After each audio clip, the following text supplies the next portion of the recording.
Hi dear friends, வணக்கம். Welcome back to Deepa's wok kitchen. ரொம்ப நாளைக்கு அப்புறம் நம்ம இன்றைக்கி ஒரு vlog பார்க்க போகிறோம். இந்த vlogல நீங்கள் நகை சேமிக்கிறதுக்காக சில பரிகாரம் எப்படி செஞ்சுக்கலாம் அப்படின்றத பற்றியும், அதை பற்றி டீட்டெயில்டு விஷயம் சிலது டிப்ஸ் உங்களுக்கு நான் ஷேர் பண்ணுறேன். அது மட்டும் இல்லாமல் ஒரு சில கிச்சன் ஐட்டம்ஸ் புதுசாக வாங்கியிருக்கேன், அதை பற்றின இன்ஃபர்மேஷன் உங்களோட ஷேர் பண்ணிக்க போகிறேன். ஸோ வீடியோ கண்டினியூஸாக பாருங்கள். உங்களுக்கு பிடிச்சிருந்தால் லைக் பண்ணி ஷேர் பண்ணுங்கள். வாங்க இப்போ நம்ம வீடியோ கண்டினியூ பண்ணலாம். நீங்கள் எப்படி நகை சேமிப்பீங்க? நகை சேமிப்பது எப்படி? நகை சேமிக்கிறதுக்கு வழிகள்லாம் சொல்லுங்கள் அப்படின்னு சொல்லி நிறைய பேர் கேட்குறீங்க. அது நான் உங்களுக்கு கூடிய சீக்கிரத்தில் நான் எக்ஸ்ப்ளனேஷனோட உங்களுக்கு வீடியோஸ் போடுறேன்.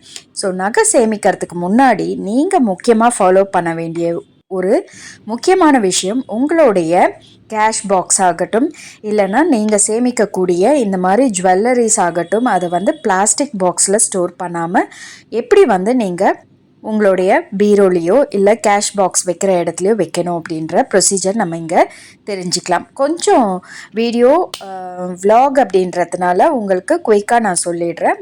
உங்களுக்கு இன்னும் எக்ஸ்ப்ளனேஷன் தேவைப்படுது அப்படின்னா கமெண்ட் செக்ஷனில் கமெண்ட் பண்ணுங்கள். நம்ம நெக்ஸ்ட் ஒரு வீடியோவாகவே இதை பார்க்கலாம். இது ப்ரொமோஷன் வீடியோ கிடையாதுங்க, உங்களுக்காக நான் எக்ஸ்பிளைன் பண்ணுறது. இந்த மாதிரி ஒரு நகை பெட்டி வந்து மர பெட்டியாக இருக்கணும். எப்பயுமே பார்த்தீங்கன்னா வந்து ஒரு பிளாஸ்டிக் பாக்ஸ்லேயோ இல்லை வந்து வேறு ஏதாவது ஸ்டீல் பாக்ஸ்லலாம் நகையை வைக்கக்கூடாது. நீங்கள் இந்த மாதிரி மரப்பெட்டியில் இந்த பாக்ஸில் ஏற்கனவே வந்து ரெட் கலரில் வெல்வெட் கிளாத்தோ இல்லை வந்து காட்டனில் வச்சுருப்பாங்க. அதில் முதல்ல நீங்கள் வந்து தங்கம் இல்லை வெள்ளி பொருட்கள் இருந்தாலும் முதல்ல நீங்கள் அதை போட்டு அந்த பாக்ஸில் வச்சிடணும். அதுக்கடுத்து ரூபாய் நோட்டுகள் சேர்த்துக்கோங்க. இந்த பாக்ஸ்க்குள்ளே நீங்கள் முழுசாக இருக்கக்கூடிய லவங்கம், ஏலக்காய், பச்சை கற்பூரம், இந்த 3 ஐட்டமும் முக்கியமாக வந்து இந்த பாக்ஸில் போட்டு உங்களுடைய பீரோ இல்லை அல்மிரா எங்கே நீங்கள் வைப்பீங்களோ அந்த இடத்துல வச்சுடுங்க. நகையே இல்லைனா கூட ஒரு காயின் இல்லைன்னா ஒரு சின்ன கோல்டு உங்ககிட்ட இருந்துச்சுன்னா அதை இந்த மாதிரி ஃபஸ்ட்டு வச்சு பழக ஆரம்பிங்க. அதுக்கப்புறம் பார்த்திங்கன்னா தானாக நகைகள் வந்து சேரும். இதை பற்றின டீட்டெயில்டு வீடியோ நம்ம கூடிய சீக்கிரத்தில் தனியாக ஒரு வீடியோவாக பார்க்கலாம். அடுத்து நான் இந்த மாதிரி எப்பயுமே பார்த்திங்கன்னா ஒரு மாதத்துக்கு ஒரு தடவை அந்த ஏலக்காய், கிராம்பு இதெல்லாம் வந்து அந்த பாக்ஸில் இருந்து சேஞ்ச் பண்ணிவிடுவேன். ஸோ இதை நீங்கள் அமாவாசைக்கு ஒரு தடவை நீங்கள் சேஞ்ச் பண்ணலாம், இல்லை வந்து பௌர்ணமிக்கு கூட நீங்கள் சேஞ்ச் பண்ணி வச்சுக்கலாம். ஸோ நம்ம பூஜை பண்ணுறது முக்கியம் கிடையாது, நமக்கு அதனால் என்ன வழி கிடச்சி அது மூலயமா நமக்கு வந்து என்ன வருமானம் வருதோ அதிலேருந்து சேமிப்புகள் நம்ம எவ்வளோ செய்கிறோம் அப்படின்ற விஷயம்தான் ரொம்ப முக்கியமானது. ஸோ இந்த மாதிரி சின்னதாக நீங்கள் வந்து ஸ்டார்ட் பண்ணீங்க, அதாவது சேவிங்ஸ் பண்ண ஸ்டார்ட் பண்ணிங்கன்னா கண்டிப்பாக வந்து பணம் பெருகும். கூடவே நம்ம இந்த மாதிரி வந்து சில தாந்திரிக முறைகள், அதாவது நமக்கு பாசிட்டிவாக நடக்கக்கூடிய சில விஷயங்களும் நம்ம சேர்த்து செஞ்சுக்கணும். அதுதான் உங்களுக்கு நான் சொல்ல வரேன். நீங்கள் ஏதாவது சஜஷன் சொல்லணும்னு ஆசைப்பட்டீங்கன்னா கமெண்ட் செக்ஷனில் கமெண்ட் பண்ணுங்கள். ஒரு சில கிச்சன் ஐட்டம்ஸ் வந்து என்னோடய கிச்சனுக்காக வாங்கியிருக்கேன். நான் வந்து சில ப்ராடக்ட்ஸ் உங்களுக்கு பிராஸ் ஐட்டம்ஸில் இன்ட்ரோடியூஸ் பண்ணுறதுக்கு முன்னாடி என்னோடய பூஜையில் நான் எப்பயுமே அதை யூஸ் பண்ணி பார்த்துட்டு அதுக்கப்புறம் தான் அதை நான் சேல்கே கொண்டு வருவேன். அதே போல் தான் இப்போ நம்ம கிச்சன் ஐட்டம்ஸு சிலதெல்லாம் வந்து டெஸ்டிங்கில் இருக்குது. அதாவது அந்த குவாலிட்டி எப்படி இருக்குது, அதை நம்ம குக் பண்ணும்போது அவுட்புட் எப்படி கிடைக்குது, அதுக்கப்புறம் அதில் கண்டென்ட் எவ்வளோ சமைக்கலாம், எப்படி சமைக்கலாம், எந்த மாதிரி அதில் வந்து டேஸ்ட் கிடைக்குது அப்படின்றதெல்லாம் நான் செக் பண்ணி பார்த்துட்டு சில ப்ராடக்ட்ஸ் வந்து ரொம்ப ஆத்தென்டிக்காக, அதாவது பழைய காலத்தில் எப்படி செஞ்சாங்களோ அது மாதிரி நம்ம வந்து ஹெல்த்தியாக, அதாவது ஆரோக்கியமாக வாழறதுக்கு சில குக்கிங் முறைகள், சமைக்கிற முறைகள்லாம் நம்ம வந்து செஞ்சுக்கலாம் அப்படின்ற ஒரு ஐடியாஸோட இந்த மாதிரி ரொம்ப பழைய காலத்தில் எப்படி வந்து அவங்க மண் சட்டியில் இந்த மாதிரி கல் பாத்திரங்கள்னால் இந்த பாத்திரம் வந்து ரொம்ப ரொம்ப பழைய காலத்தில் எப்படி சமைச்சாங்களோ அந்த முறை வந்து இப்போ திரும்ப ட்ரெடிஷ்னலாக வந்திருக்கு. இந்த ட்ரெடிஷ்னல் குக்கிங் வேர்ஸ்லாம் பார்த்திங்கன்னா ரொம்ப ஆத்தென்டிக்காக, அதாவது ரொம்ப ஹெல்த்தி குக்கிங்னு சொல்லலாம். சிம்பிளாக சொல்ல போனால் அதுதான். இன்றைக்கி நம்ம அந்த சோப் ஸ்டோன் வெசல் தான் நம்ம இப்போ க்ளீன் பண்ணிகிட்ருக்கோம். இதை ஆல்ரெடி, அதாவது நம்ம இந்த பாத்திரம்லாம் வாங்கும்போது ப்ரீ சீசன் பண்ணியிருக்கோம். சிலதெல்லாம் வந்து நாம் வீட்டுக்கு வாங்கிட்டு வந்து ப்ரீ சீசன் பண்ண வேண்டியதாக இருக்கும். இப்போ நான் வாங்கியிருக்க கல் பாத்திரம் பார்த்திங்கன்னா ஏற்கனவே ப்ரீ சீசன் பண்ணியிருக்கு. அதுக்கான எக்ஸ்ட்ரா சார்ஜஸும் நம்ம வந்து அவங்களுக்கு கொடுக்க வேண்டியதாக இருக்கும். இப்போது இந்த ப்ரீ சீசன் நீங்கள் வாங்கி பண்ணும்போது ஒரு நாள் வந்து நல்லா மஞ்சளில் சோப் போட்டு வாஷ் பண்ணிவிட்டு மஞ்சள் ஆயில் இதெல்லாம் போட்டு நல்லா ஊற வச்சு ஒரு 24 hours கழித்து நம்ம நல்லா க்ளீன் பண்ணிவிட்டு யூஸ் பண்ணிக்கலாம். இந்த பாத்திரம் இப்போ ஏற்கனவே ப்ரீ சீசன் பண்ணியிருக்கிறதுனால நான் சோப் போட்டு நல்லா வாஷ் பண்ணி மைல்டாக தான் நம்ம வந்து ஸ்க்ரப் பண்ணணும். நீங்கள் சாஃப்ட் ஸ்க்ரப் வச்சு தான் வாஷ் பண்ணணும். ரொம்ப ஸ்க்ரப்லாம் போட்டு தேய்க்கக்கூடாது. நார்மல் வாஷ் பண்ணிவிட்டு ஸ்லோ ஹீட்டில் வச்சு நீங்கள் எப்போவுமே சமைக்க வேண்டியதாக இருக்கும். நல்லா ஆரோக்கியம் கிடைக்கணும் அப்படின்னா நம்ம இந்த குழம்பு தொக்கு வகைகள் இதெல்லாம் பண்ணும்போது இந்த பாத்திரத்தில் அதோடைய ஹெல்த்து, அதாவது அதோடைய ஒவ்வொரு காய்கறியோடைய தன்மை மாறாமல் குக் பண்ணி கொடுக்கறது தான் இந்த வெசலோடைய இம்பார்ட்டன்ஸே, ரொம்ப முக்கியமான பாயிண்ட்டு.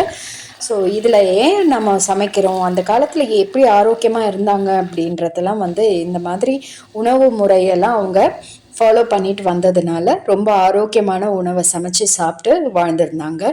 ஸோ இப்போ வர கண்டெய்னர்ஸ் வெசல்ஸ் எல்லாம் பார்த்திங்கன்னா எல்லாமே வந்து மிஷினரிஸில் பண்ணுறது. அதில் இருக்க மினரல்ஸ்லாம் வந்து ரொம்ப ஹார்ம்ஃபுல் அப்படின்னு சொல்கிறாங்க.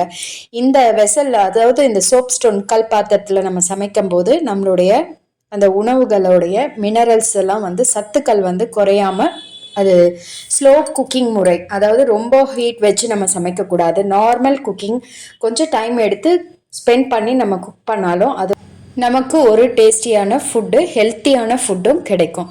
இப்போ நான் என்ன குழம்பு பண்ணிகிட்ருக்கேன், ரொம்ப வெரி ஃபஸ்ட் டைம் நான் யூஸ் பண்ணுறேங்க. உண்மையாக சொல்ல போனால் நிறைய இரும்பு பாத்திரம்லாம் வச்சுருக்கேன். பட் அவசரத்துக்கு நம்ம நான்ஸ்டிக் தவா அந்த மாதிரி தான் யூஸ் பண்ணுறோம். சரி, இனியாவது கொஞ்சம் ட்ரெடிஷ்னலாக குக்கிங் வந்து நம்ம பண்ணிக்கலாம் அப்படின்ற ஒரு ஆசையோடு இந்த வெசல் நான் வாங்கியிருக்கேன். ஆனால் ரொம்ப அருமையாக, அதாவது இன்றைக்கி இந்த சுரைக்காய் சுண்டல் இதெல்லாம் போட்டு ஃபஸ்ட் டைம் இந்த கிரேவி பண்ணுறேன். யூஸ்வலாக பார்த்திங்கன்னா கடகடன் நான் சமையல்லாம் முடிச்சுட்டு எடுத்து வச்சுருவேன். பட் இனிமேல் வர இந்த குக்கிங் ஸ்டைல் வந்து கொஞ்சம் சேஞ்ச் பண்ணுறதுனால உங்களுக்கும் அதை நான் வந்து காமிக்கலாம் அப்படின்ற ஆசையோடு உங்களுக்கு காமிச்சிட்ருக்கேன். இதை பற்றின டீட்டெயில்ஸ் எல்லாமே வந்து உங்களுக்கு இன்னமும் வேணும் அப்படின்னா நான் இன்னொரு வீடியோவில் உங்களுக்கு இந்த சோப் ஸ்டோன் வெசல்ஸ் பற்றி கம்ப்ளீட் எக்ஸ்ப்ளனேஷன் கொடுக்குறேன். இதில் முக்கியமாக நீங்கள் பார்க்க வேண்டியது என்னென்னா, இதில் அந்த கால்சியம், மெக்னீஷியம் இதெல்லாம் வந்து அந்த பாத்திரம் வந்து வெளிப்படுத்தும். அதாவது சயின்டிஃபிக்காக எப்படி ஆரோக்கியமாக அது ஒரு குக்கிங் முறையை மாற்றும் அப்படின்றத நம்ம இன்னொரு வீடியோவில் கூட நம்ம பார்க்கலாம். ஸோ ரொம்ப அருமையாக இருந்துச்சு. வெரி ஃபர்ஸ்ட் டைம் நான் உங்களுக்கு இதை குக் பண்ணி காமிக்கிறேன். எந்த விதமான அதில் ஒரு சின்ன மண்ணோ கல்லோ கூட வந்து மிக்ஸ் ஆகலை. ரொம்ப அழகாக சீசன் பண்ணி கொடுத்துருந்தாங்க. அந்த பாத்திரமும் பார்த்திங்கன்னா ஹீட் வந்து நார்மல் ஃப்ளோ, அதாவது ரொம்ப மைல்டு சிம்மில் வச்சு தான் நான் சமைக்க ஆரம்பித்தேன். கிட்டத்தட்ட ஒரு 25 minutes கிட்ட ஆச்சு. இந்த குழம்பு வந்து ஒரு 10 minutesக்கு அப்புறம் பார்த்திங்கன்னா ஆட்டோமேட்டிக்காக அதில் இருக்க ஃப்ளேவர்ஸு, அதுக்கு அடுத்து அந்த சூடு வந்து பதம் வந்து ரொம்ப ஈக்குவலாக ஸ்ப்ரெட் ஆகி கொதிக்க ஆரம்பிச்சுது. ஈவன் அந்த ஸ்டவ் ஆஃப் பண்ணி கூட கிட்டத்தட்ட 2 நிமிஷத்துக்கு அந்த கொதி வந்துட்டே இருந்தது. சூடு அப்படியே வந்து உங்களுக்கு ஒரு ஹாட் பாக்ஸில் வச்சா எப்படி சூடு இருக்கும், பட் ஹாட் பாக்ஸ்லலாம் வச்சு நம்ம சாப்பிடும்போது அது ஆரோக்கியம்னு சொல்ல முடியாது.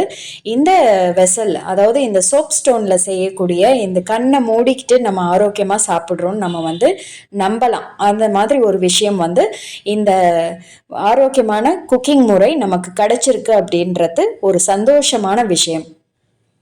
இந்த விலாகை பொறுத்த வரைக்கும் ஒரு லஞ்ச் மெனு உங்களுக்கு காமிச்சிருக்கேன். ஸோ இன்றைக்கி நம்ம செஞ்சுருக்க கிரேவி வந்து ஒரு சுரைக்காயில் சுண்டல் சேர்த்து ரொம்ப ஹெல்த்தியான கிரேவியாக நான் செஞ்சுருக்கேன்.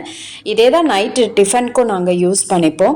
கூடவே பார்த்திங்கன்னா மாங்காய் தித்திப்பு பண்ணியிருக்கேன். அதுக்கு அடுத்து சவ் வந்து ஜஸ்ட்டு ஒரு ஃப்ரை மாதிரி பண்ணியிருக்கேன். இன்றைக்கி பொட்டேட்டோ இல்லை ஃப்ரைஸ், அதாவது சனுக்கு வந்து ஃப்ரை ஏதாவது பண்ணுவேன். அது இன்றைக்கி எதுவும் நான் செய்யலை. ஸோ இந்த லஞ்ச் டெஃபினட்டாக வந்து ஒரு ஹெல்த்தியான லஞ்சாக தான் இருக்கும்.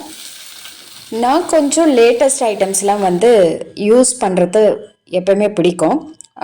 பட் ஹீட் பொறுத்த வரைக்கும், அதாவது சூடான பொருட்கள், சூப்ஸ் அந்த மாதிரி யூஸ் பண்ணும்போது செராமிக்ஸ் யூஸ் பண்ணுவேன்.